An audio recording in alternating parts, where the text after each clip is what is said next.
बिस्मिल्लाह अर्रहमान अर्रहीम। हज़रत इब्राहीम अलैहिस्सलाम की पैदाइश। मुफस्सिरीन और मर्रिखीन का बयान है कि नमरूद बिन कनआन बड़ा जाबिर बादशाह था। सबसे पहले उसी ने ताज सर पर रखा।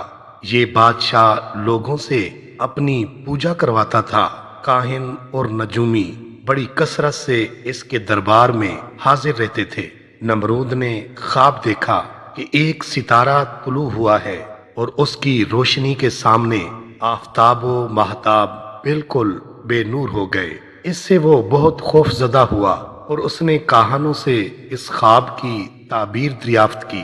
उन्होंने कहा कि इस साल तेरी सल्तनत में एक फर्जंद पैदा होगा जो तेरे मुल्क के जीवाल का बायस होगा और तेरे दीन वाले इसके हाथ से हलाक होंगे।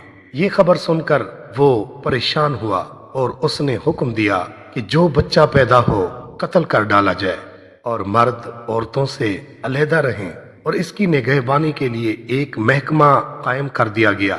मगर तकदीरात इलाहिया को कौन टाल सकता है।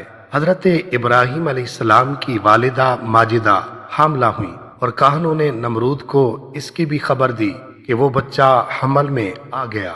लेकिन चूंकि हजरत इब्राहीम अलैहिस्सलाम की वालिदा साहिबा की उम्र काफी कम थी, उनका हमल किसी तरह पहचाना ही ना गया।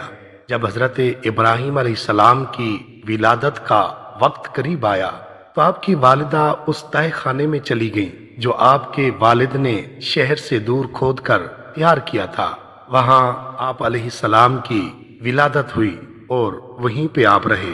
पत्थरों से उस तय खाने का दरवाजा बंद कर दिया जाता था और रोजाना वालिदा साहिबा दूध पिलाती थी और जब वहां पहुंचती थीं तो देखती थीं कि आप अलैहिस्सलाम अपनी उंगली का किनारा चूस रहे हैं और उससे दूध बरामद होता है।